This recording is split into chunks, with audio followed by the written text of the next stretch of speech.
Welcome to Athletically Speaking, Wagon Wheel Sports College Football Show. Today, our college football preview. We got both Ryan and Austin here today. How are y'all doing? I'm not doing well today. It's been a rough day for you. It has been, but I It'll guess be I can. better in the long run. Yeah. How about you, Austin? Pretty good. Today I've been doing fantasy draft research, trying to make sure that I don't three-peat on placing third in my division, which seems to be my running bit. I'd like to make a deep run in playoffs this year, but we'll see if my starting quarterback and starting running back get hurt like they do every year. It'll be like that. Is that our draft's tonight, right? It is at 9:30. We're drafting. Oh, Nice. wow. Blaed, you need to activate our league. I think, You need to. yeah, I need to do that. I'll get to it eventually. Eventually. Okay. All right. Before the season, for sure. I'm good. All right. So we got several bits of news coming out. We'll start with the latest, because then the furthest away from today, and that's the Big Ten Media Days. The best part about this is the Oregon brought their inflatable duck and placed it on the river, which I thought was a lot of fun. Yeah. Way to go for the Oregon duck and Puddles. You're our favorite. But some of the biggest things about Media Days, did y'all catch the video of UCLA head coach just completely not preparing his opening statement at all? I did not. I didn't. It was tough to watch when your biggest comment about your football program is hey, it's LA. Then you're probably not that ready for this job. I don't think. No, that was rough. You would think at least his administration would have been like, hey, you should probably you think, do they not check that? You'd think there's like someone on PR that like this is their job, is making coaches not sound like idiots in press conferences because they're football coaches and not politicians. So why are we just letting this guy go out there on his own? Why, who let this happen? UCLA is a big failure, and you embarrassed yourselves, which is much what you're going to do during the football season, I presume. But that's a Yeah. whole next thing. Some other side of LA, USC. I thought this was really funny because me and Austin, OU fans here. So Lincoln Riley being asked the question about Joe Castiglione's comments about saying that all the coaches we asked if they wanted to go to the SEC, and them saying, well, anybody who didn't want to is not here right now. And Lincoln Riley just said, we are not going to talk about that. Next question. So that kind of answers the question about that. He is very scared of the SEC. That is confirmed, including him canceling all SEC future conference games or non-con games. He's a wiener. I would say so. Have fun with the Big Ten, though. Yeah, he's going to get wrecked. I've been saying for years now that Lincoln Riley isn't a good coach. And I don't understand why he keeps getting the camera time he does. If I was Bob Stoops' offensive coordinator and then you gave me the head job, I'm going to look good for 2 years too. Like, I mean, that doesn't take anybody. You're coming in after one of the best college coaches in history. And then, yeah, you're going to have 2 good seasons. He built your team for you. And then you go to USC because you're scared of going to the SEC where you're going to get exposed for not being a good coach when you're going up. I mean, at the time you were going to be going up against, Saban, Kirby. Now had he gotten in there, he would have to be worrying about going up against Bobby Petrino's defense or Brian Kelly's offense. He'd have a lot to work through. He's not a good coach. He didn't perform well with one of the best quarterbacks in the world last year. I wasn't super impressed. I thought we would get more from his teams. Maybe I'm just bitter. Maybe I'm just a sour Oklahoma fan, but he is not a good coach. And I have been saying this for years that he is not on the level people think he is. I mean, when you have Baker Mayfield, Kyler Murray, Jalen Hurts, and then Caleb Williams and consecutive quarterbacks, and you fail to win a national championship with any of them. And I mean, Caleb Williams never won a bowl game except for Bob Stoops coaching the man. And that was in the Alamo Bowl against Oregon. Like, come on now. They lost to Tulane in the Cotton Bowl to USC. I don't think their defense is going to be any better because he has to let go of the reins and tell his coordinator, hey, you go do the job. But he's not going to do that. He wants hands on everything.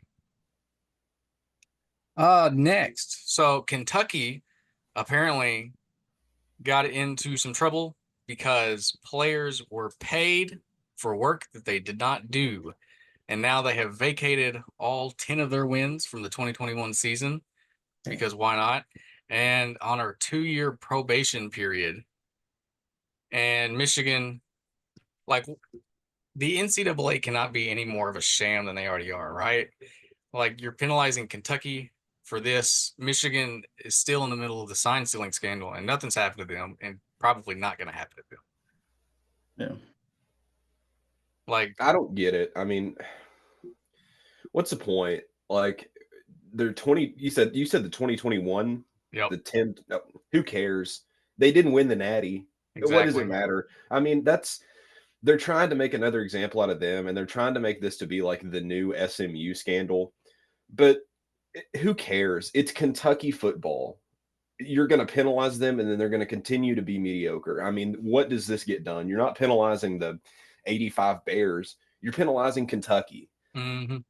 What good does this get anybody? You could have taken all their wins away, and I'm still going to see them in the exact same because they are the Kentucky football team. The basketball team, sure, this would be a big deal.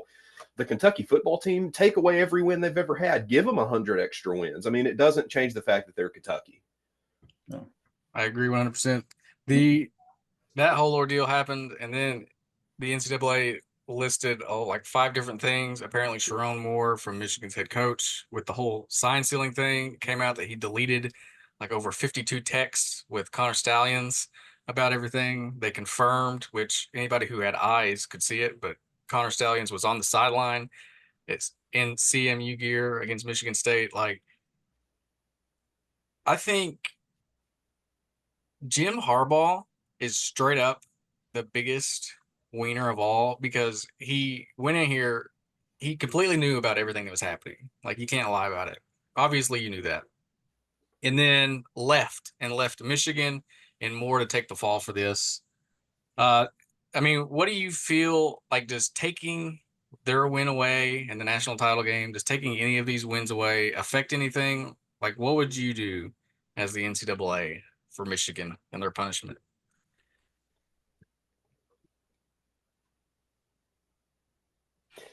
I mean, a bad comparison, but 2017 Astros, they didn't do anything to them, and they cheated their way into a World Series. It's the same exact thing. I mean, stealing signs in college football is, I feel like it's been happening for a lot longer than just Michigan paying a GA or a volunteer or whatever to go to some conference games and watch and steal their signs. I mean, sure, that's tactical warfare. I mean, I don't think it's worthy of. I don't think that's a big enough deal to take away a national title.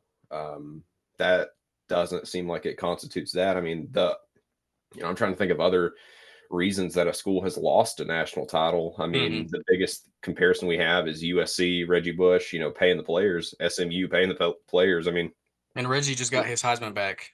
Exactly. So the NCAA is already willing to forgive that. So I just don't see it doing any good. They won the game. They played 4 quarters of football. They scored more touchdowns than the other team. They won the national championship. We can take the trophy back.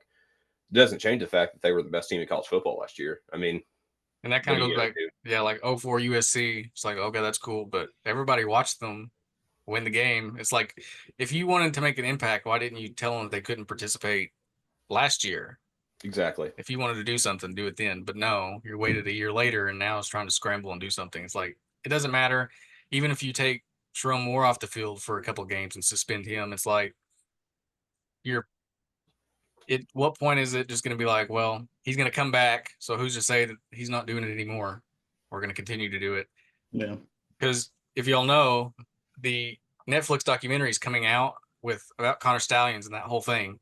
And he was mentioned in like the trailer or whatever and was just like, yeah, I mean, if you're mad at me, be mad at all of college football because it's happening everywhere.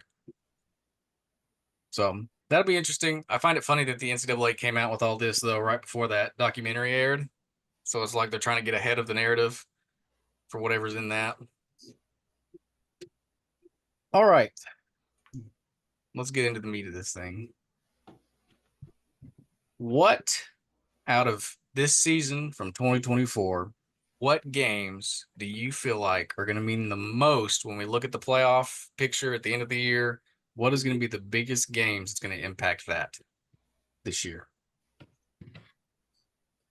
Ryan, you want to start us off? Oh yeah, sorry, I'm not much of a talker. Is that I'm excited to see the Red River rivalry. Just see if Texas can lose again and see their true colors, and I think that it'll I don't know, kind of ruin their. It won't look good for the rest of the season. So I'm excited to see how that game shakes out. Nice. One of my biggest games that I'm excited for, and this is kind of tied into the college football playoff prediction that we're going to do here later on. Pretty early season game. I'm excited for Oregon and Boise. Their Oregon's coming in as the number 3 team in the coaches poll. Boise is probably the best group of 5 team in the nation right now, at least coming into the season. Every time they've played historically, Boise's 3-0 on the Ducks. Dylan Gabriel's going to have a lot to prove. I think this will be a good first game for him to really get his feet wet. I mean, yeah, you're playing a group of 5 opponent. It's not your typical, FCS game where you're playing some random team like Arkansas State. This is Boise. This is a team that for the past few years has been really pushing their way back to being a big deal in college football. Malachi Nelson's their quarterback. This will be his first season with them. He kind of went under the radar last year, but he's really looking to prove that rating that he's getting coming into the season is real and that he deserves it. Gabriel's had a pretty solid year or a pretty solid career. 14,000 yards, 125 touchdowns in 3 seasons. Playing at UCF, playing at Oklahoma, he's played for some big names, and he's really looking to forward that. He is really looking to make a name for himself in the Heisman run, honestly. So I think that'll be a pretty solid game that I'm really looking for. Boise's got a chance to upset. If they get this upset in another, they're probably looking at a spot in the playoffs, especially with the caliber that they've got and their strength of schedule. But at Oregon, still, they're going to have to be on their best game to beat Boise. But like I mentioned it on the last episode. I think it was like they got Oregon State, and Washington State all in non-con. Like that's a pretty tough slate. Yeah. Oregon State and Washington State is a little easier, and if you can pull 2 of those 3, you're in pretty good shape, especially if you can run the Mountain West, which you should, because Malachi Nelson, Gentry, the running back there is going to be nice. They got some key receivers like Malachi Nelson came under Caleb Williams at USC. He should be well and ready to go to launch some balls down the field. Yeah. So I got a couple here. I like both of those answers. Oregon, Ohio State is another early midseason game in Autzen Stadium where really you're going to get to see what Ohio State's made out of with Will Howard coming in as transfer quarterback. How he is going to be able to handle that and how those running backs at Ohio State are going to be able to handle that. And then, of course, Georgia-Bama is going to be another big game. Bama could end up losing 3 games and see themselves on the verge of the playoff, and that's going to be a massive game to help do that. I got Alabama in my playoff. Just a little bit of a spoiler there, but that's going to be a big key game moving forward to see how Alabama, more so than Georgia, but how Bama is going to be able to handle under Kalen DeBoer and move forward into this new era that is Alabama football. Anybody got any more games? Another SEC game I'm really looking forward to on the topic of Alabama is Missouri and Alabama. Missouri, this is a later season game. We have 7 games before we get to this one, so I think this will be a good chance for Missouri to really get into their groove. This will be their first game against a nationally ranked opponent this season. That's unless by the time we get there that DeBoer has lived up to a little bit of the expectations. I think that Missouri comes into the season with one of the most favorable schedules to make a surprise appearance in the playoffs. And I think if they can go into Tuscaloosa and beat a shaky, Alabama team, then they've just about punched their ticket to a longer season. I love Missouri. I'm a big fan of their coach. I think he's a mastermind.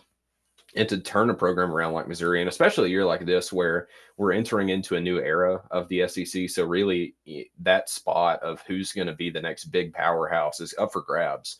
Alabama's having to start from scratch. Missouri is in a really good spot to keep building their foothold. I think that's going to be a really solid one.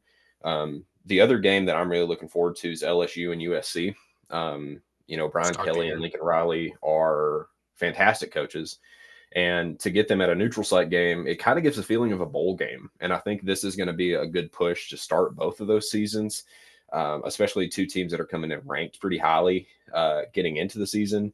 And then we're going to see a pretty good quarterback battle between Nussmeier and Miller Moss. They were pretty good. They both looked fantastic in bowl games last year. And their offenses have changed a little bit to fit that strong arm type of old school pig slinging. So I think we're going to see some big plays. I think that's going to be a really good start to the season.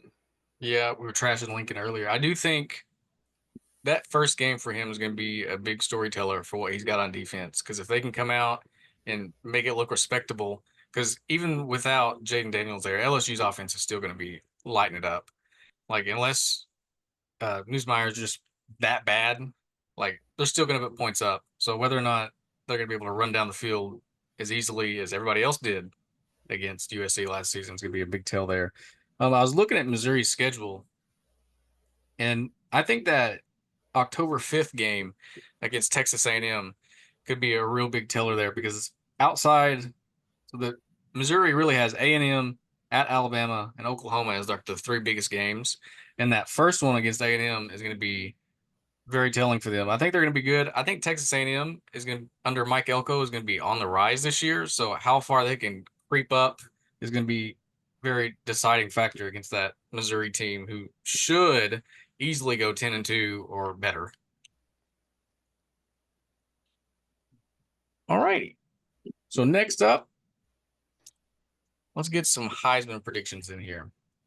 So I got five players, and then let's just give who we think is going to win it. Let's start from 5 and work our way down. We'll start with Austin.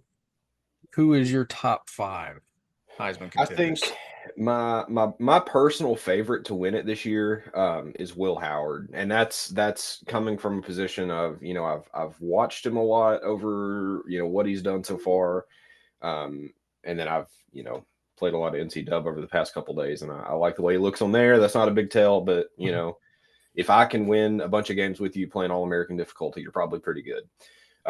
He kind of lives to throw the football in big moments. That's kind of Will Howard's his whole trait is that under pressure he can really find an open receiver. He last year, at Kansas State, 2,600 yards. He tied the all-time Kansas State touchdown record, 24. And now I think moving into that bigger scenery, the bigger lights, the bigger stadiums, the bigger games is going to do nothing but good for him. I think this will prepare him for what Ohio State wants later in the season. And I really like the way he's looked so far in his college career, and I'm excited to see what he's going to do this year. I think he'll be a for sure by the end of the season top 3 voting. I mean, he'll be in New York when the awards announced. I think this is a guy to look out for. Will Howard isn't like your typical when you think of a quarterback at Ohio State. He's more of like a pocket presence, field general type of quarterback compared to what they usually have, which is like a scrambling improviser type of style quarterback who can get out of the pocket, run it downfield, and have that dual threat ability there. But it'll be interesting. Will Howard really doesn't have to be like insanely good. He doesn't have to be like this elite presence. They got some key guys at receiver. They got some running backs that can help him out there. If he can just sit in the pocket and throw it and look good and pretty, then Ohio State is more than ready to go into the playoff. All right, anybody else? Absolutely. I'm really high on Jackson Dart. I think that they got some really great things going on this season. I'm excited to see them perform this year. Last year he had 3,300 yards, 23 touchdowns, and 5 interceptions. I think that he can make a run at it, and I wouldn't be surprised to see him make his presence known.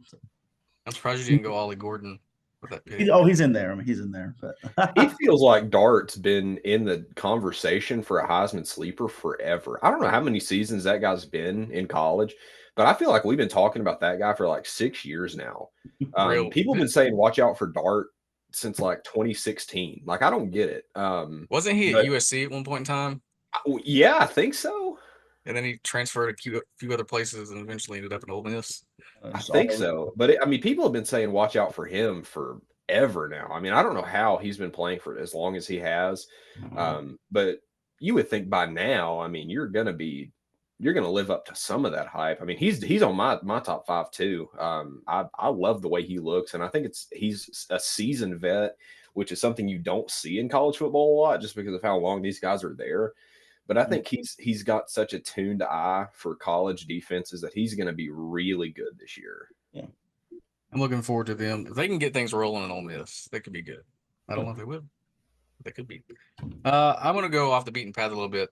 I know a lot of people go for like Dylan Gabriel, that type of player or whatever, but I want to go Cam Rising at Utah. Yeah. I've talked with Ryan about this a lot of the time. Outside of him being hurt, he's an excellent quarterback.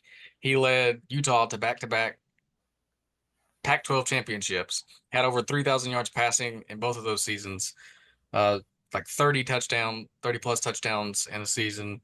If Cam Rising can come out in the Big 12 at that and play to his level that he did in those two seasons, I see Utah going 11-1, playing for a Big 12 championship, and ultimately ended up in the playoff and with him in New York with the Heisman. So I think he wins it ultimately. Outside of that, I got Ollie going to be there. And then Luther Burden, the receiver out of Missouri, I think will be there too, because he's a big playmaker. If they can get him as a deep threat guy, I think he'll be there in New York too at the end of the year. He's another guy that's in my top five too. I think their offense is really built to show him off a lot. And against a lot of the defenses that they're going to see in the SEC, I think he's going to be a very solid look for your like middle of the field post route from the 30 to go score one. He's a guy that like last year he looked fantastic. And especially like if you can look that good in SEC football late into the season, then that's a tell that you're going to develop into a great college player and then even a better NFL player. He's a guy that I would not be shocked if he won it all. I mean, it's hard to compete against guys like Ollie Gordon, but I really think he's going to show his true light as a wide receiver this year. The SEC is just so tough. I mean, you're playing in a conference that's so heavy on D-backs and fast D linemen that if Missouri's offense can work well enough and give him enough time to develop a route and find some open grass, then he's for sure going to be way up there in the Heisman running by the end of it. I think because he is their wide receiver one. I think the one drawback for him is going to be everybody knows that. Everybody knows he is the go-to guy on that offense. So they're going to double him. I don't think it's going to matter because I think he's just that good. He's going to find ways to get open, but he's fast. I think he'll be an excellent man for them. All right. We are to the 12 teams. So how do we want to do this? Do we want to give one person their whole 12 and then their champion and then we critique them? Or we want to go like around the room? Let's go around the room. I don't want to be on the hot seat giving all my 12 right off the bat because I know I'm going to get roasted for some of my opinions. All right, great. So we'll start from 12th seed and go down, or just, I guess, one of your 12, and we'll work it down to who we think the national champion will be. Does that work? Sure. Excellent. All right. So my first team, and we'll go clockwise. Boise State. We mentioned them earlier. I think they're going to come out of the G5 with Malachi Nelson, Gentry at the running back position. They're going to put up lots of points.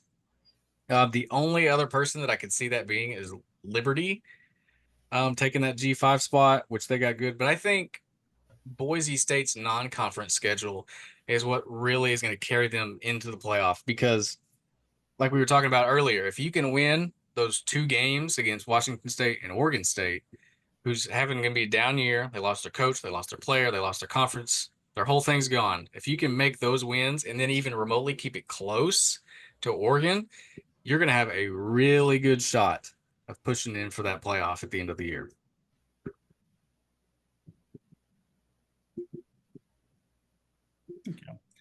I had Boise, I think would be the real one, but I said Liberty in mine just to be a little bit different. We're big on them. But Caden Salter and running back Quentin Cooley, I think that they're going to have a great season. And I looked at their schedule here recently. I forgot who all they played, but it wasn't too difficult, I don't believe. And I don't know, just be a little bit different from you. I like it. Spice it up. I mean, Boise for sure, but personally, I think the group of 5 team to beat is Tulane this year. I've been impressed with Tulane ever since Oklahoma. I think did they open their season with Tulane and almost get beat, or was that like a week 2, week 3 a couple years back? I think they opened their season because that was when Hurricane whatever came in. They had to move it to Norman. That's right. That's right. Yeah, I think Tulane's the Green Wave has really impressed me over the past couple years.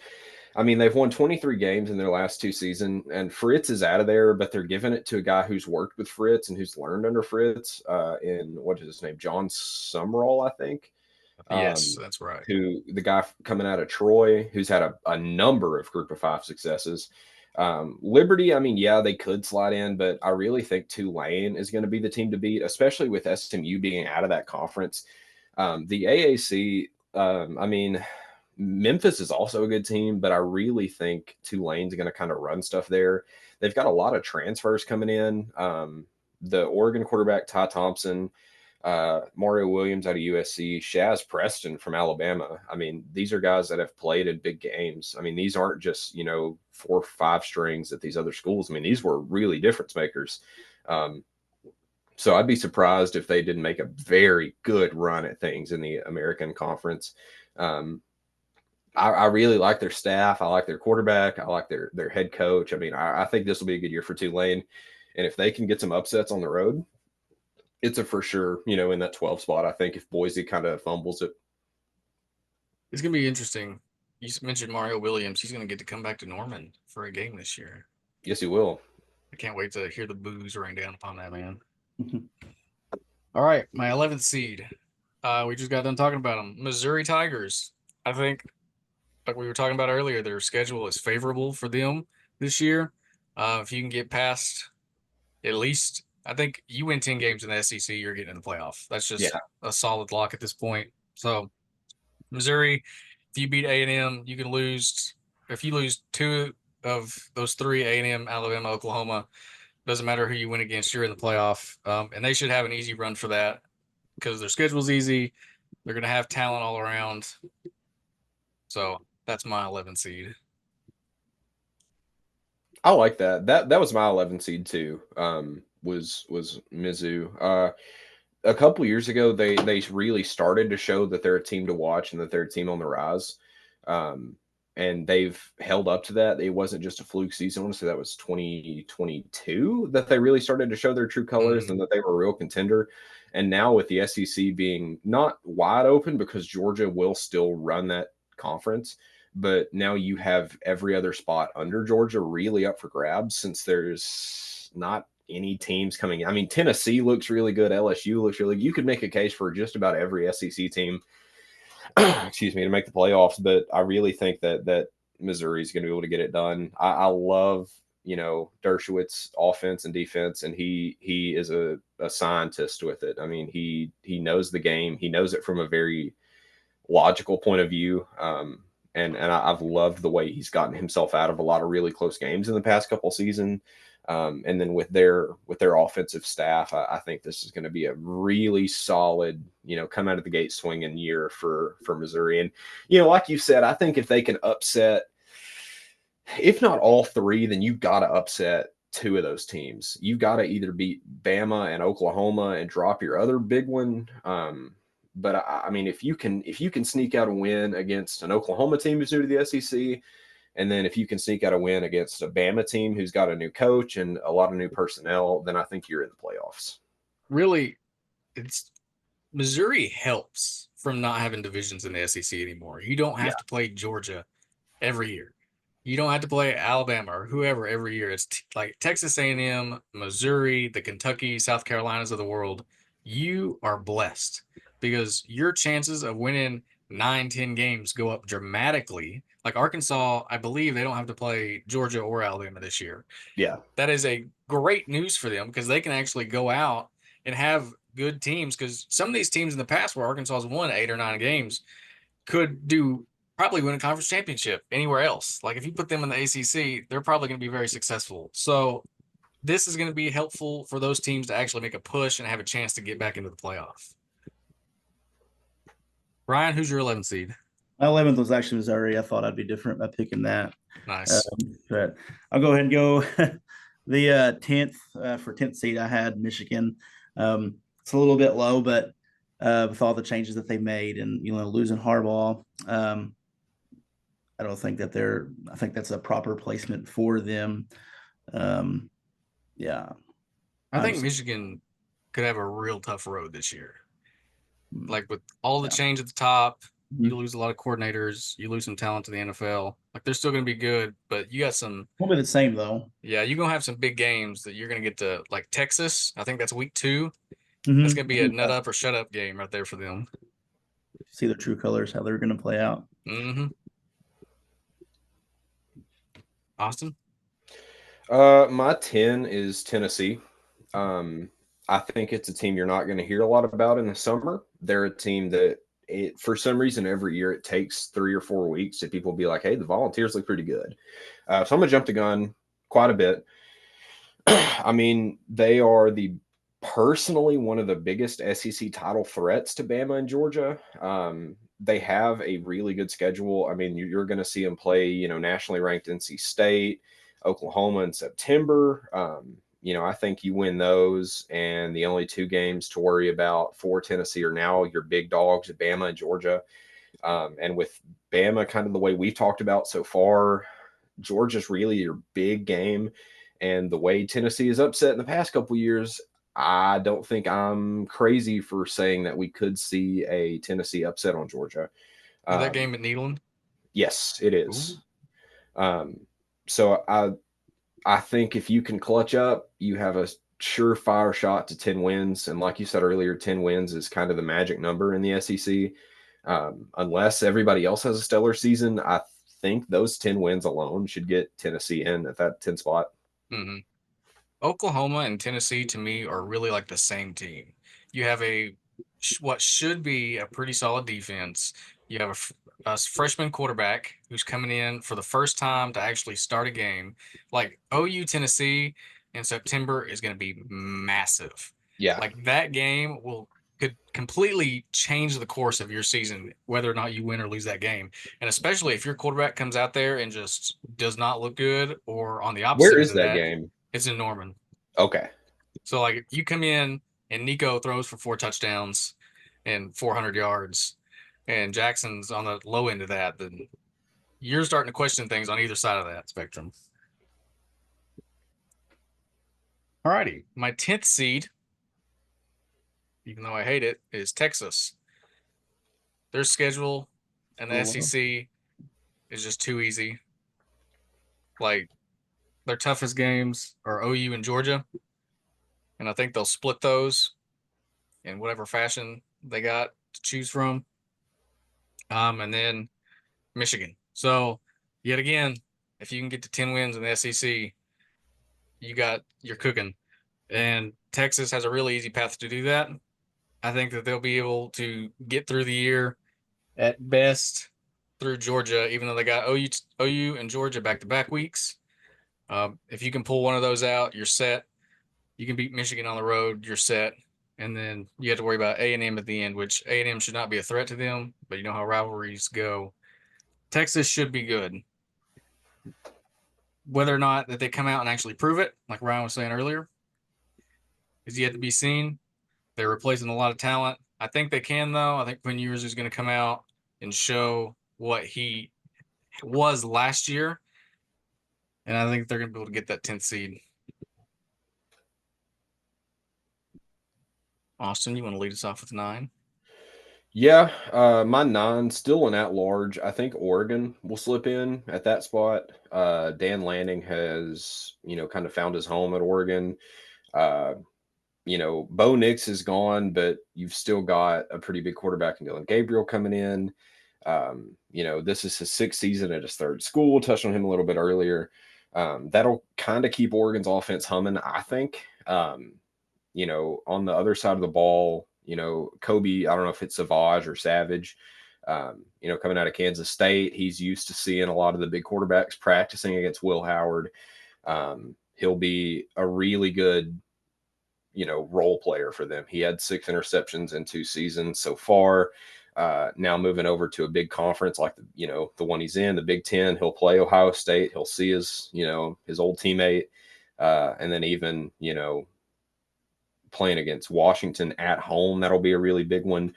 The only struggle I really see for Oregon as far as getting in is that road game at Michigan. That's the one I think might keep them out if they go out there and just get embarrassed, which I think is possible for anybody against Michigan.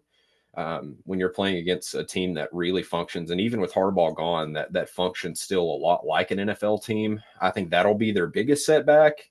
But I think if they can really clutch up in a lot of other games, then that probably won't matter for them. But I like the way Oregon looks right now going into the season, and I do every year. I think Oregon's really dangerous no matter what they do with the ball, whether they decide to, go over the top, run it down your throat, push it with the option. I think they're going to be a dangerous team. That's my number 9. Oregon No. is I think Oregon this year, if you're going to win a national championship, this is the year to do it. You got a 12-team playoff. You're not going to have to go against a number 1 seed or one of the top 4 guys right out of the gate. Like, Oregon's the year to do it right now, right here. Go ahead, Ryan. No, that's same. That was Oregon's my number 9. Quite literally took like word for word what just about and everything. Like he said, he got Dylan Gabriel there. It's his 6th season. He's got almost 15,000 career passing yards, 125 touchdowns, 26 interceptions, which is a little high, but he's going to do really well for them. I think he'll fit in well with their offense. And then, like he said, he's got Kobe now on the defensive side of the ball with 6 interceptions. He said everything. So that's my 9 seed. Yeah. My 9 seed is another Big Ten team. That is Penn State. Penn State has been the team behind Michigan and Ohio State for years. The amount of 10-2 seasons that they've accumulated just because they lose to Michigan and Ohio State and end up in the Rose Bowl is wild. This year, they only have to play Ohio State. This is a year for Penn State and James Franklin to finally make his money's worth and go in with Drew Aller at quarterback and push for a playoff spot. West Virginia, they open in Morgantown to start the season, which could be a tough game, but that's easily winnable. Outside of the first game, you don't get there till October 12th, and then you have to play at USC, and that's your first real true test of the season. And then 3 weeks later, November 2nd, you are at home versus Ohio State.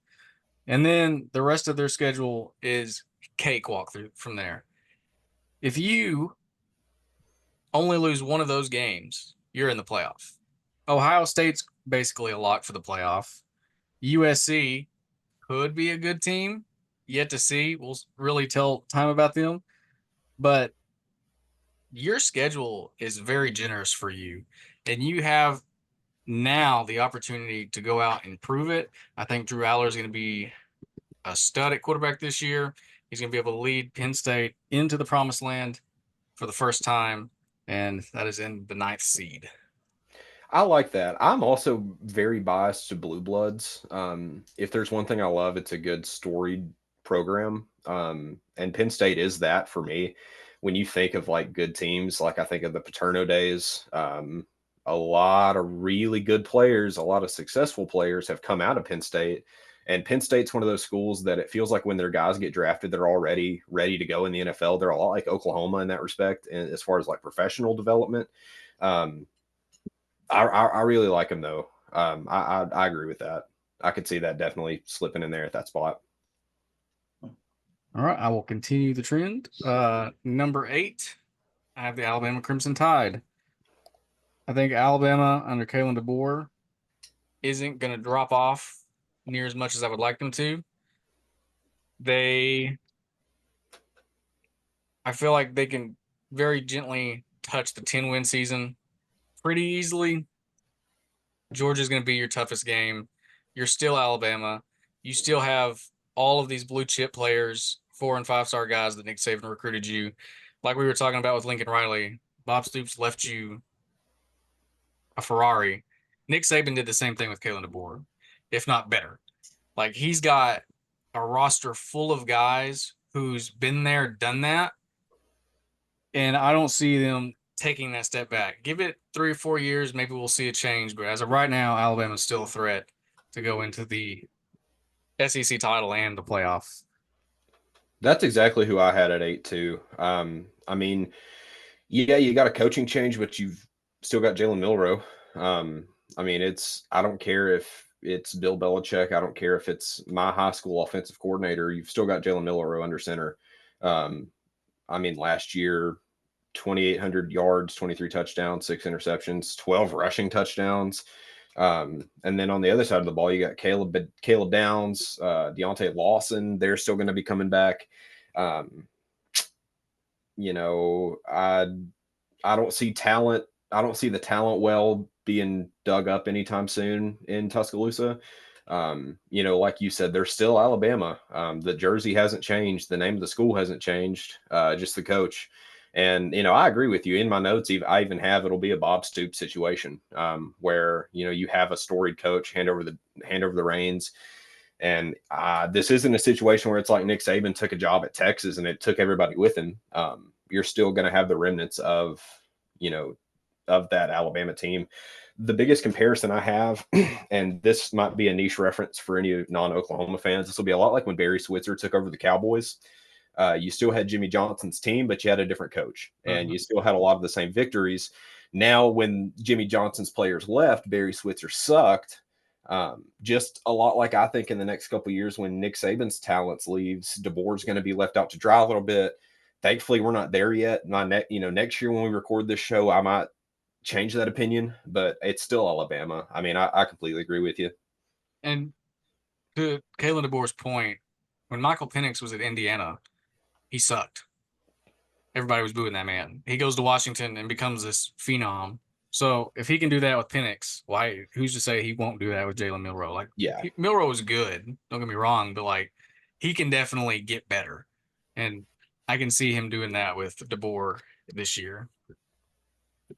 Yeah, Alabama was in my 8 spot too. Just kind of bar for bar, honestly, between the both of you. Everything I was going to say, you still have Jalen Milroe and the remnants of the Nick Saban era team. But it'll be cool in a few years to see how he adjusts. But I'm high on Kalen DeBoer. He has a really good history. He's done good things, and I think he'll be good for Alabama too. I can't wait to see how he does here in a few years. And I'm high on him though for this season at least. All right, number 7. This is the one team that I really had to think long and hard about putting in the playoff because I was just going back and forth with them. And that's Notre Dame. Notre Dame, to me, could be really good, or they could be really bad. Like they start with Texas A&M, and if they can win that game, you're basically golden for the rest of the year because your schedule isn't really that difficult. Like your toughest game in Florida State is in South Bend. You get them at home. You have a couple key road games that's ACC teams. It's not like all of that tough opponents. Notre Dame bringing in Riley Leonard from Duke. I'm going to be interested to see how that works out because Sam Hartman, when he came in from Wake Forest, really didn't pan into much of what they would have liked him to do. So if Riley Leonard can come in and do what Hartman couldn't and elevate that Notre Dame offense, I think Notre Dame could be really good. Their defense is going to be a solid defense in college football. They're going to be top 10, top 15 nationally. So if they can get that offense going, get good rolling early on at Texas A&M, I can see them really making a push for the 5 seed, which is the highest they can get. I also have Notre Dame. 19-7 during Marcus Freeman's 2 years as coach. The issue with Notre Dame has been their offense. They're unpredictable at best. I think they fixed it, though. I really think Denbrock coming in as your offensive coordinator out of LSU is the answer to your prayers. This year, they took a different approach than they have in the past. Typically, they've let the fact that they're Notre Dame carry them in recruiting. This year, they hit the trail a lot harder, and they really surprised me. You mentioned Riley Leonard, 4,450 passing yards in 26 games. That's just one piece of the puzzle. I think Florida international transfer Chris Mitchell, 64 receptions, 1,100 yards. That'll be a lot of production for them on the offensive side of the ball. The defense is still going to look good. You've got Xavier Watts coming back. He had 7 interceptions. You got Big Howard Cross, the second or the third or whatever. Huge dude, defensive tackle, big guy. And then you've got your backer core still the same, Jack Kaiser. I think if they can beat Texas A&M, and then depending on how USC pans out, my answer to this will change in 2 weeks if USC loses to LSU in a horrible fashion, like I kind of am scared they will. But I think if USC has a good season, if Notre Dame has a good season and beats USC, then I think it's a for sure lock at this spot in the playoff prediction. And it really sucks for Notre Dame because you don't have that conference title to go in and pat a few more eyes to be like, oh yeah, they are a pretty good team.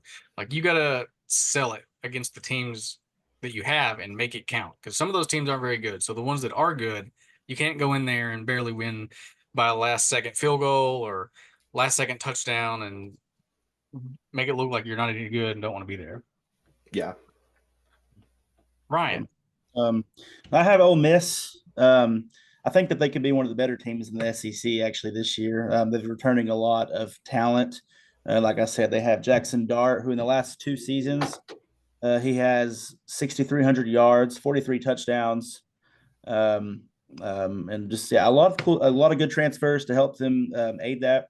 And then also on the defensive side of the ball, they've got some more people coming in to help. It's a defense that allowed I completely got messed up. A typo. Can't read They had a really good defense though. I don't know what happened to my thingy. Anyways, I'm high on Ole Miss, and I can't wait to see what they do. Nice. Austin. Hold on, let me get my notes pulled back up. I dropped my phone and that ruined it. Okay, this is where I have Texas at. Longhorns are going to look a lot better. I think they could even get higher, honestly. If they have a really good season, I think this is just kind of not the bare minimum. I think this is kind of the average of where a lot of people have them. Quinn Ewers looks good, 64.3 completion percentage, 5,600 yards, 37 touchdowns, 12 interceptions in 22 games.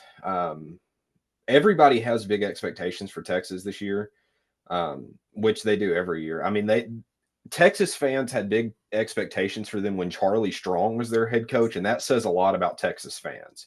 A, it shows a lot about their intelligence level, and B, it shows a lot about how much faith they have in their team. You gotta love the fandom, right? Oh yeah, I mean it's Texas. What do you expect? They're about as bad as Cowboys fans, and as a Cowboys fan, that says a lot. Anyway, I think they're going to be a big force in the SEC. I don't think they win the SEC. I think they still come in at large, but I think they have the potential to be really good, and that's what upsets me the most. And that really gets to me. I think last year, maybe it wasn't this show, but we recorded something about a year ago, and I spent 10 minutes digging on Ole Miss. And I've tried to refrain from doing that. And I'm going to try to refrain from doing that with Texas right now. I'll leave it at the fact that I think their schedule has the most potential to be at this spot in the playoffs. But I will never say Texas is the best team in college football ever, even if they are, nor will I have high hopes for them. So I think this is about where they're going to land. They'll get in just because they're going to be decent in the SEC. If this was still Big 12, I think they're a lot lower. But right now, I think they're going to creep in towards the top, still at large. They're not going to win the SEC by any means. They won't come close to winning the SEC, but they'll be another SEC team that's just dominant and finds themselves pretty high up in the playoffs. I agree. The SEC is just Bama, Georgia, Ole Miss, Missouri, Tennessee, Texas, LSU, Oklahoma. Right there's 8 teams that's all dark horse playoff contenders. Like it's crazy. So my 6th seed is Florida State Seminoles, a team that got completely gypped out of last year's playoff, is finally going to come back and get back to the show. Florida State, they lose Jordan Travis and they lose a lot of key pieces all over the place, but they do return still talent. I feel like this is an instant of just because you don't know their names yet doesn't mean that they're not going to be good. And it's like a classic case of that. Like you bring in DJ Uiagalelei, who is he's an average quarterback. He's nothing too special, but he's going to get the job done. And in the ACC, you don't have to be an elite quarterback to be able to play successfully. Florida State's going to have Clemson, they're going to have Notre Dame, and then they're going to have an early test against a really good SMU team. So if you can finagle your way to get back to the ACC championship game against like Clemson, which I think they will, then they're going to have a really good shot. DJ Uiagalelei is going to have a great year, finally show out what we thought he could do when he was at Clemson. And that defense is still going to be solid. Mike Norvell has built something that is going to continue to be good for several years to come. So Florida State is my 6th seed. Okay. For my 6th seed, I had Notre Dame and everything that you guys said with Riley Leonard coming in and Chris Mitchell. I think those transfers are going to help out a lot, and then they're going to have a really good defense, I believe. And their 2 biggest road tests is A&M and USC, which I don't think is unachievable. So yeah, nice. Like copying from y'all. We all kind of have the same ideas going on here. So this is where I see Ole Miss slipping in all honesty. I think this expanded college football playoff was more tailored for teams like Ole Miss who perform really well in a conference that's so stacked and then just don't ever really get a shot. I was torn between do I go with Ole Miss or do I go with Florida State, because last year after Florida State got, kind of cheated out of it in a way, you have a lot of potential for them to have that on their shoulder going into the season. They've got a lot of talent coming back. Like Dart is coming back. Some big help on defense. I mean, I think they've got enough that's going to be a productive playmaker coming back, to the Rebels, that they're going to stand a chance to really be productive. I don't. Same with Texas. I don't see them being the conference champ. I don't see them being in the conference championship game. I see them being not too far out of it. I see them being maybe a win or 2 away from it. But I think they're going to be a team that's very, very, very, very good in the SEC regular season. They'll make the playoffs. They will make it very far. But I still think they make an appearance just with, a defense that allowed, 25 points. What was it, twice last year? 3 times maybe. That really helps you going into the college football playoffs. If your defense can live up to the expectation of that postseason run, then you're set for a long time. They don't play Bama. I think that helps. But their big games, Georgia and Oklahoma, are at Miss. So they have that home field advantage going into their biggest games of the season, the games where they have to win. I think if you squeeze one of those out in a big way, then you're for sure in the playoffs. If you lose both of those, that's kind of it, though. I think you have to beat Georgia or Oklahoma or both. I think we all kind of Lane Kiffin flies under the radar of how good of a recruiter he is every year, especially in the transfer portal. Like they are just cleaning house when it comes to very talented players. All right, moving on. Our 5 seeds, and I'll start it out. This is where I got the Ohio State Buckeyes. I think they're going to just barely miss out on one of the byes. They're going to play for a Big Ten title. They won't win it, I don't think. But Will Howard's going to come out. Trayvon Henderson's going to come out and kill it with the offense. They're the team to beat. It's been 3 years. Michigan's dominated the Big Ten. Ohio State is now going to be able to come out, be back on top, where they believe they are meant to be. Ryan Day is finally going to have that chance to come into the playoff and advance deep into the playoff, potentially even playing for a national championship.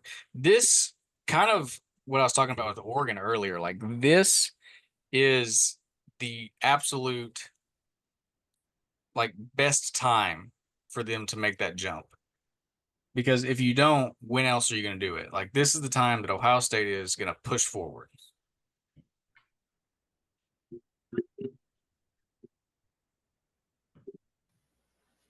That was a weird stopping point, but you can go on ahead now. I think personally, Ohio State wins their division or their conference. I like them a little better than I like Michigan. TBH, this is where I have Michigan. My reasoning for it isn't why they're going to make this spot, but my reasoning for it is why they aren't going to win the Big Ten. You have to replace JJ McCarthy and most of your receivers. That's an issue. That's a big time issue for them, is who is going to come up and step into that role. I mean, I think, what's his name? Orji, whatever. I don't think he needs to be a top 10 draft projection to be good. I just think he needs to, go in and keep the chains moving. I think if he can go in and secure first downs, then they're going to be really good. I think he'll run it a lot more than McCarthy did. I think he's a much more of a scrambler. They have some pretty good receivers. I mean, they're tight end. Loveland, I really like him. They're going to be finding him a lot over the middle of the field. And then, you've got Donovan Edwards out there. This is kind of where I see Michigan sliding in, just because I think that Ohio State wins that division and doesn't fall this low. I think they make it in as a conference champ team as opposed to an at-large team. But I've got Michigan right here. Ryan. Yes. Still a 5 seed, right? Yeah. I had Texas there.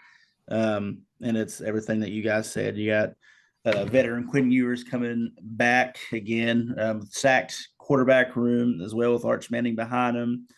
You got some defensive holes to fill, I think, from this last season, but they're my spot. So, nice. You're going to advance to your 4th. No. Yeah, why don't you lead us off there with your first bye? With that, I had Florida State winning the ACC championship. Just being, don't look at me like that. They did get gypped last year. And I'm not good. I don't know. I'm not a good reader and talker. I apologize. This feels weird on the thing. DJ Ugalele, I think he's a nice touch, and I'm excited. I think they're going to be really hungry to come back and prove that they have more to show and that they were cut short last year. We're not going to – I think you can't really think about when they lost to Georgia. I don't think that was quite fair. Kirby Smart even said that. So we're just going to excuse that and act like that didn't happen and see how this season shakes out. And I mean, Florida State definitely did, because they put on their rings that they was unconquered 13-0. So if they can exclude it, we can too. All right, Austin, number 4. So my number 4, I'm going Oklahoma State. I think it's little brother's turn in Oklahoma to win the conference. Personally, Ryan's an Oklahoma State fan. Oh well, I probably would have said that still, even if I'd known that. But that's fair. No, you're good. I think it's really. It took me a long time. Who do I decide between them and Utah? Who wins that division? I think that's going to be the conference champ game of the decade, personally. But I think coming into the season, looking at it from looking into the season on the outside of it, they have the most established talent of any team in the Big 12. I think they've got a lot coming back for them. Alan Bowman could be 45 years old and he would still throw for 4,000 yards in a season in college. I really like him. It seems like he never gets hurt. It seems like he never gets tired either. I mean, there's of course Ollie Gordon, like that's kind of a given. I mean, 1,700 rushing yards, 21 touchdowns. You also have Brendan Presley out there who, if Oklahoma was still in the Big 12, I would be worried about him against our defense. What do you have? 101 receptions, almost 1,000 yards, 6 touchdowns. And, I could be talking right now as if we were recapping their season from last year. The best part is all their best players are coming back. Aside from a handful, they're not losing anybody that is a make or break player. And I think they're going to go on to have a 10-win season either the fourth time in 5 years or the third time in 4 years or something like that. I think they stand to win the division or the conference. And then I think they're going to sweep in one of those bye spots. I don't see Utah beating them late in the season because Oklahoma State's dangerous when they really get cooking, especially in the conference champ. So I think it's going to be Oklahoma State at the number 4. Yeah, that's who I had. A lot of people are big on Utah, and it just really ticks me off. I think that there's too many liabilities with that team, and them coming into Stillwater. It's a rough environment. I'm not looking for them to win, and I'll probably jump off a bridge if they do. But yeah, if they can stay healthy, they'll be decent. But I don't think I think that we'll run this season in the conference, the Big 12. But yeah, we have a loaded offense. I'm really excited to see. You have a veteran quarterback in Alan Bowman, which he's been around a long time. He's seen a lot of things. But I've not been the biggest. I've been kind of a hater, but I mean, he does decent. Like you said, he doesn't ever get hurt. He pulls some plays out kind of when he needs to. He had just over 3,400 passing yards last season with 15 touchdowns. And then, of course, Ollie Gordon, like you said, 1,700 rushing yards with 21 touchdowns. And then Presley, I could just go on. And then plus all of our defensive sides of the ball. Colin Oliver, Nick Martin. I'm just big on those guys. I think that will be better this year. And then with our defensive coordinator, Brian Nardo, he's settling in now. I think that he'll be better, should be better this year, get more adjusted to things. But yeah, and you said everything else. Not Utah, Oklahoma State, go Pokes. But anyways. My 4 seed is Clemson. They ended last year on a 5-game winning streak in which Klubnik and Garrett Riley's offense just started clicking and they figured some things out. The defense figured some things out as well. I think this is going to be a big year for them to continue that. They got a lot of seniors, experience on the field, and what they did last year to make that run towards the end of the season. I think they're going to be able to carry that into this year. Clemson and Dabo Swinney they know what it takes to get to the playoff and compete for national titles. Klubnik has not been great in the past, but him developing and becoming a better player is what ultimately is going to make Clemson kind of push to the top of the ACC and get that bye as a conference champion. Yeah, I have Clemson at my number 3. I think my reasoning being there's no real guaranteed winner right now in the ACC. So if I had to bet my money on anybody, I'm going to bet it on Clemson. Especially had you asked me this question at the end of last season, I would have said that Clemson's going to have another 9-4, 8-5, or whatever it was finish.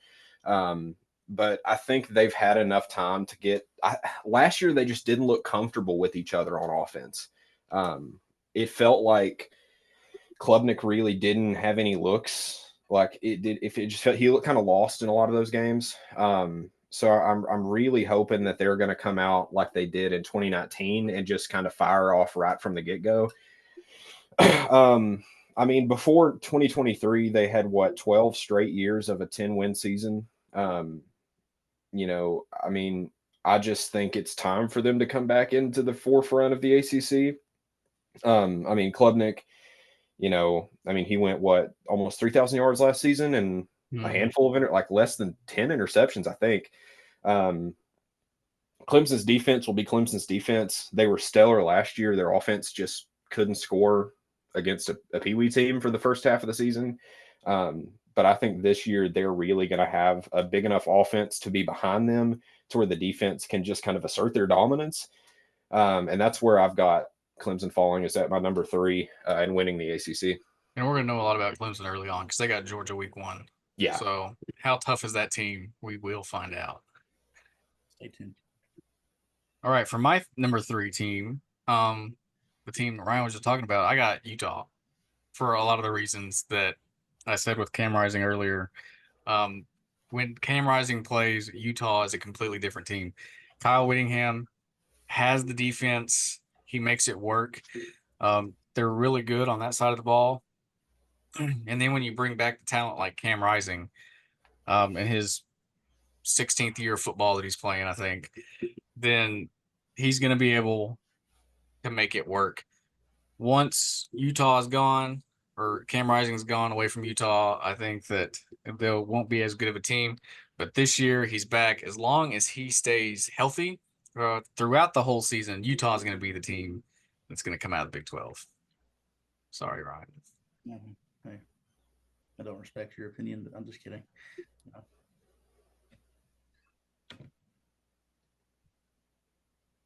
No, were you going to? I guess You're number 3, Ryan. That's who I had earlier. That's who I guess I got him because I said Florida State for I was going to talk about ACC, and then I had Oklahoma State in my 3 spot. So apparently I'm not good at. I don't know. Oh well. All right. Well, you start us off with your number 2 then. Number 2, going back to the Big Ten, Ohio State is who I think will win it with transfer Will Howard coming in. I think he's a versatile veteran who shines in the Buckeyes offense system. And plus, you have Trayvon Henderson and Quinshon Judkins together, and receiver Emeka Egbuka. I said his name wrong. I think that they have a lot of key pieces defensively as well. I think that they can win the Big Ten this season. And yeah. Nice. So my number 2, I got Georgia, SEC champ. I don't have to say much about them. Carson Beck's going to be good. As long as they can get people to stop drinking and driving recklessly, I think they can go win a national title. So that was pretty self-explanatory there. Just don't go to jail. Exactly. Come on, Kirby. My number 2, I have got the Buckeyes. I'm trying my hardest to look past the way that they played against Missouri in the Cotton Bowl. I'm doing everything I can to not think about that game when I made this ranking. It was pretty embarrassing, 14-3, whatever. I think Will Howard's going to fix a lot of those issues. I've talked about him earlier, a big-time veteran who's going to come in and kind of really fix a lot of their issues. If he doesn't, they still have Trayvon Henderson, who I think is going to continue to be a good running back. Ohio State has such a good legacy of running backs. I mean, even back to like Zeke, they are just dominant. And they pound the rock. I'm also not going to try to pronounce that guy's name. I think it's Egbuka, maybe, possibly. I don't know. 124 receptions, 14 touchdowns in 31 games. That's big for the Buckeyes. TJ Tuamaloa on their defense will be really good. I think their biggest challenge won't be winning the Big Ten, but winning the Natty. And I think in January, we're going to see the Buckeyes still playing football. Very nice. All right, Ryan, give us your number 1 seed and then your national champion. The number 1 seed, I have Georgia. Just there's not much, they don't need much explanation. They're 42-2 with 2 natties under their belts in the last 3 seasons. They're returning quarterback Carson Beck with almost 4,000 passing yards and 30 touchdowns. And Florida transfer running back Trevor Etienne. Loaded defense. They don't need much introduction and talking about them. I think they're will be by natty too. I think they have a potential. Nice. To the 3 and 4 over 4 years. Awesome. I think the team that's going to win it, I think it'll be Georgia. I mean,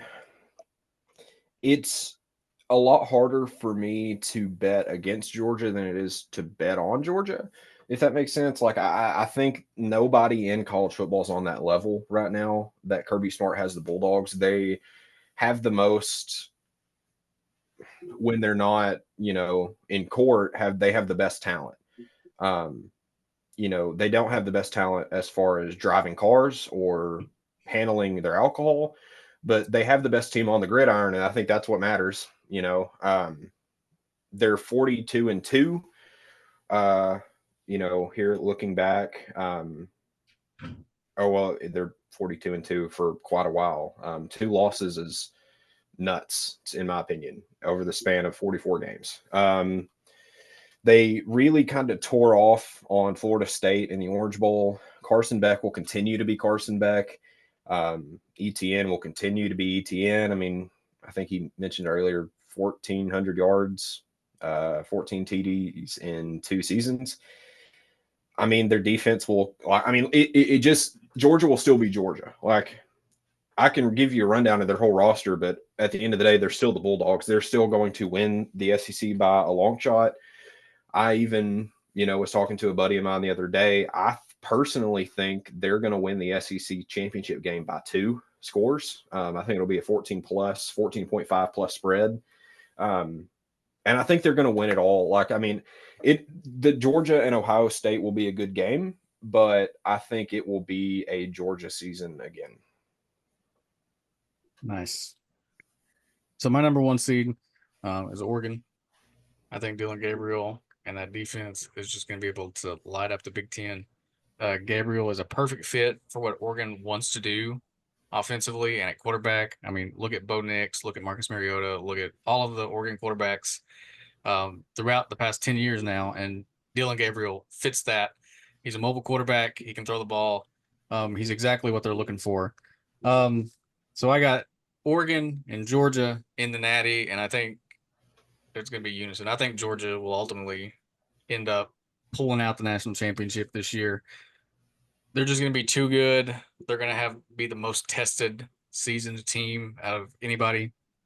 So they, to me and across the board, is the national champion this year. Oregon that high kind of shocks me, if I'm being honest with you. That's a big prediction for a team that might do well. I mean, I don't see enough from Dylan Gabriel that shows he's got the potential. I mean, he's got the arm to do it, but can he get it finished on the road? Can he throw it deep when he needs to? Can he find his open receivers under pressure? In the playoffs, I mean, you're playing, every team is in their prime. Nobody is on a down shot in the playoffs. Everybody is playing the best football they will play all season. I don't see Dylan Gabriel handling that well personally. That's why I didn't have them picked to get that deep. I think I mean, and I hate to be that guy because I feel like everybody else doing predictions does this. I hate to have the 1 and the 2 seed pick to play in the national championship game. I just think it's going to be a Georgia-Ohio State slugfest. It'll be close, I think. I'm excited to see Will Howard and Carson Beck facing off against each other. I mean, like we all do, it's just Georgia's year. And I mean, that might change, but I really deep down do not see that changing. Yeah. Oregon, I'm really interested to see how Dylan Gabriel is in a system that's not Jeff Lebby. Because I felt like because he had Jeff Lebby at UCF for a year before he went to Ole Miss. And then he had that guy. And then he came to Oklahoma, had Jeff Lebby again for 2 seasons. So I think it's going to be interesting to see him get out from under the Lebby system and see what he can do in something that's completely different. That I think is going to be a better fit for him than what Lebby was even running in the first place. I agree with that. All right, I got a couple of dark horse contenders there. I think Oklahoma can make a push. Y'all are talking about Oklahoma State. I think it's going to be able to be right there at the end. Michigan and Ole Miss kind of round out that dark horse contingent for me, just because like those are the teams that's going to be right there on the bubble when the time comes by the end of the year. I think my biggest dark horse is Boise. I know y'all had them picked to make it. I like that. I think it's very suitable that they could. I just think they have too much against them going into it. They are without a doubt the best group of 5 team. I think it just comes down to who is better between them and Tulane as far as securing that 12 spot. I really think it's going to be Tulane over Boise. Personally, I like what Boise's got. I talked about them earlier as far as games of the year when they play Oregon. I think Malachi under center will be really good for them. It's just hard as a group of 5 team because you go into these ranked opponent games as the definite underdog. And a lot of people say that doesn't make a difference, but it does. When you go into a team, and a lot of guys say names are just names, but if I'm a 3-star wide receiver out of Nebraska and I'm now playing at Boise State to get playing time, and now I got to go play Oregon, that's a tall task to order. And I really, I love the underdog story, and I love Boise. But I think they are on the outside looking in right now. Ron, any dark horses? My fun little dark horse. I have Nebraska. Nice. They're getting a 5-star quarterback, Dylan Raiola, who looks just like Patrick Mahomes. I might add. I don't know. He does. He absolutely does. No, and he literally, it looks like he's trying to beat him, like the way he throws and the way he jogs on the field.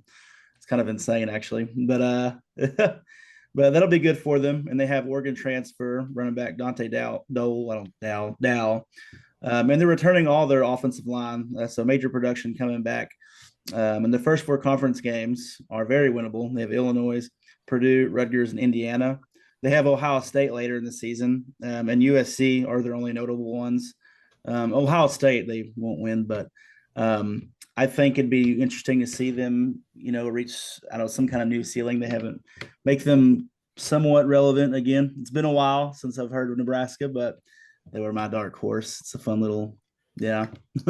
Hearing somebody pick Nebraska to be a dark horse makes me feel like we're back in like 2007. I mean, I love, and I talked about this earlier, I'm the biggest blue blood supporter in history. Like, I think if we could have Nebraska and Virginia Tech and Florida, like everybody up there that was big and like, when I was a kid and when we were growing up, I think that would do a lot for my soul, make my heart happy. I love it when teams like that do good, like a team that used to be just a dominant, athletic powerhouse, and especially a workhorse team like Nebraska. They just play old school football. They're not going out there like, they're not pulling any big recruits. They're not really focusing on the Jimmies and the Joes per se.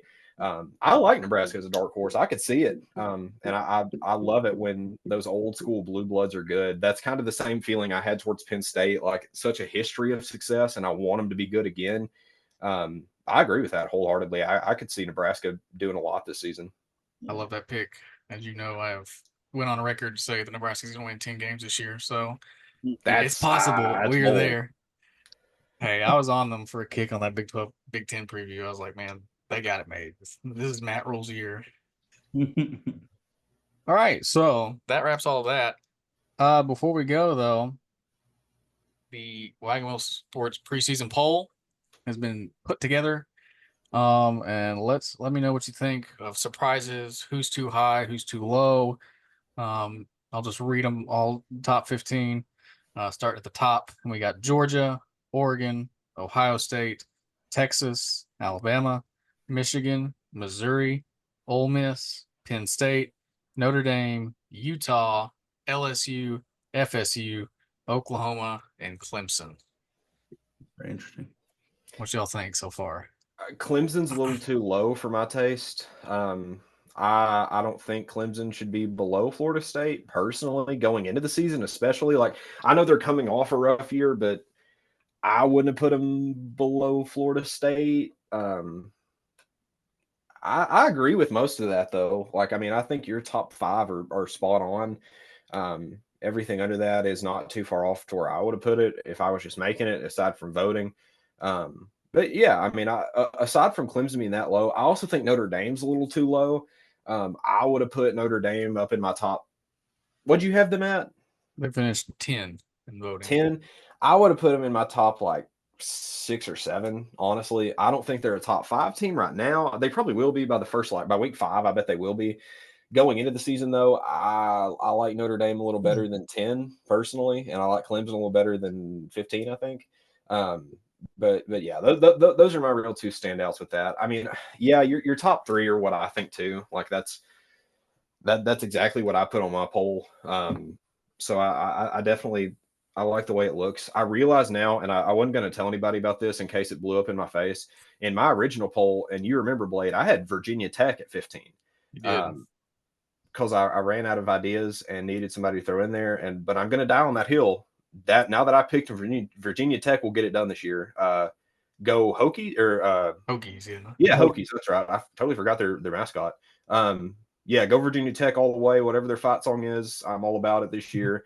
But yeah, I'd move Clemson and Notre Dame up a little bit. Ryan? Yeah. I it's all right for the most part. I hate that Oklahoma State's not included in there. I think that we deserve a They'll spot. get there. But I mean, that's the only change I would make. I don't like Utah being in there, and I don't like the cockiness of a lot of people, or what they're high on Utah. It offends me. I don't like it, and I can't wait to see something bad happen to their quarterback. And I'm just kidding. Wow. That's no, and I'm just kidding. Violence. But yeah, I would swap them. I wouldn't put Oklahoma State in there. Which I mean, Utah deserves to be in there too. I'm not dumb, but I'm not over them on Oklahoma State. So I think my biggest thing is like I want to see Michigan come out and do it. To me, I think they're a little high at 6. Like if they dropped 10, 11, 12 range, I think it's a better fit for them.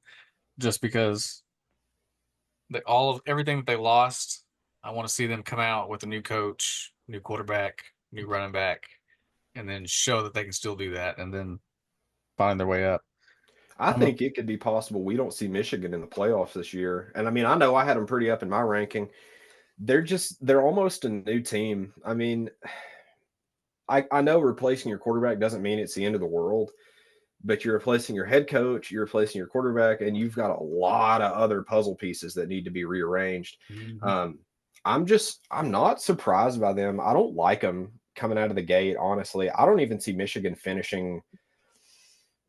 Oh, I might regret that. I don't see Michigan being in top 10 by the time conference championships roll around. I don't think they are either.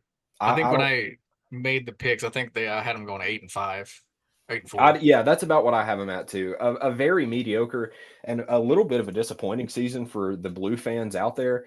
I don't think that they're going to have a repeat of that success because everything that contributed to that success on a larger scale is gone. Either in the NFL or at a different school or whatever the case may be. And a lot of their success last year, I'm not a Harbaugh fan, either of them, but I think Harbaugh played a big role in where they got last year. When you have a coach with that much experience and that big of a caliber and that big of a push to win, the Natty, I think that played a big role, and I just don't see them being super beneficial to anybody this year. I mean, like you said, 8-5, 9-4, they'll have a good season because they're Michigan, but they're not going to finish, 13 and whatever. Mm-hmm. They're not going to have, a big, 10, 11, 12 win season like everybody thinks. So they're going to let me down a little bit, but I think it's still Michigan. They're still going to be good. Not to say that they're going to go out there and play like Jacksonville State, but they're just not going to be what everybody thinks they are. I'll play a little bit of a devil's advocate real quick.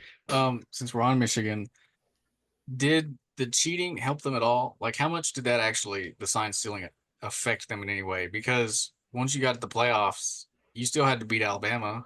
You still had to beat Washington. Like, did it help them that much in getting to the title?